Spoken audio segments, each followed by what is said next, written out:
आयुष्यात असा एखादा क्षण येतो जेव्हा सर्व काही संपल्यासारखे वाटते. मार्ग दिसत नाही, स्वतःवरचा विश्वास हरवतो आणि मन विचारते, मी एवढाच आहे का? पण निसर्ग हळूच कानात सांगतो, रात्रीच्या गर्भात उद्याचा उषा काल असतो. प्रत्येक अंधाऱ्या रात्रीनंतर पहाट उगवते. आजची कथा आहे एका छोट्याशा अळीची, जिला तिचा शेवट वाटत होता, पण नियती तिच्यासाठी आकाश लिहित होती. चला ऐकूया अळीचे फुलपाखरूत रूपांतर, संघर्षातून जन्मलेले सौंदर्य. एका शांत बागेत हिरव्यागार पानामध्ये एक छोटी अळी राहत होती. ती दिवसभर या पानावरून त्या पानावर रांगत होती. तिचे जग खूप छोटे होते. जमीन, पाने आणि एकटेपणा. दररोज ती आकाशात उडणाऱ्या रंगीबेरंगी फुलपाखरांकडे पाहत होती. त्यांच्या पंखावर जणू इंद्रधनुष्य उतरले होते. ती मनात म्हणायची, देवा, मला पंख का नाही दिलेस रे? एक दिवस जवळच्या टोळाने तिची थट्टा केली. तो आयुष्यभर रांगतच राहशील.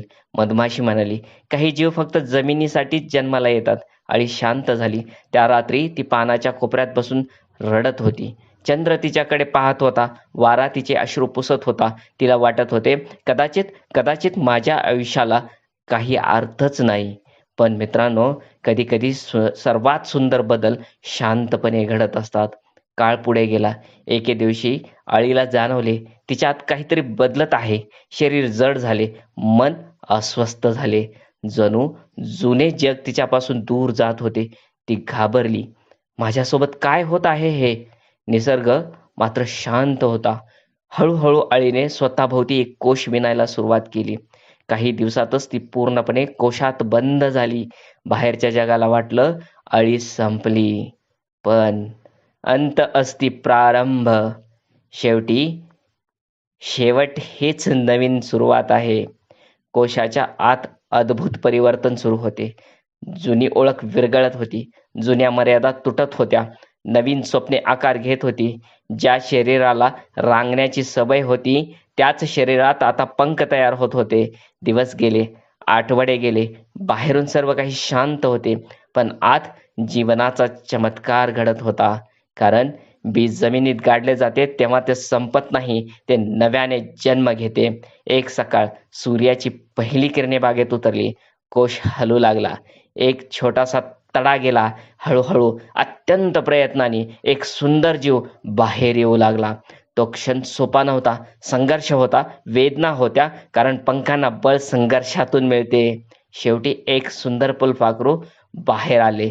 त्याचे पंख रंगाने उजळले होते. ते क्षणभर थांबले, आकाशाकडे पाहिले आणि पहिल्यांदाच त्याने भरारी घेतली. ज्या अळीला कधी जमिनीवरून पुढे जाता येत नव्हते, ती आता आकाशाशी मैत्री करत होती. त्या क्षणी तिला समजले, ज्याला मी माझा अंत समजत होते, ती तर माझ्या नव्या आयुष्याची सुरुवात होती. मित्रांनो, जर आज तुम्ही संघर्ष करत असाल, जर तुमच्या आयुष्य कोशात अडकल्यासारखे वाटत असेल, तर निराश होऊ नका. कारण कदाचित कदाचित नियती तुमच्यामध्ये नवीन पंख घडवत असेल. लक्षात ठेवा, फुलपाखरू होण्यासाठी अळीला कोशाचा अंधार सहन करावाच लागतो. संत म्हणतात, अवघा रंग एक झाला. जेव्हा माणूस स्वतःला ओळखतो, तेव्हा त्याचे जीवन बदलते. म्हणून संघर्षाला घाबरू नका, परिवर्तन स्वीकारा आणि अशी झेप घ्या की तुमच्या पंखांची छाया आकाशावर उमटली पाहिजे. धन्यवाद.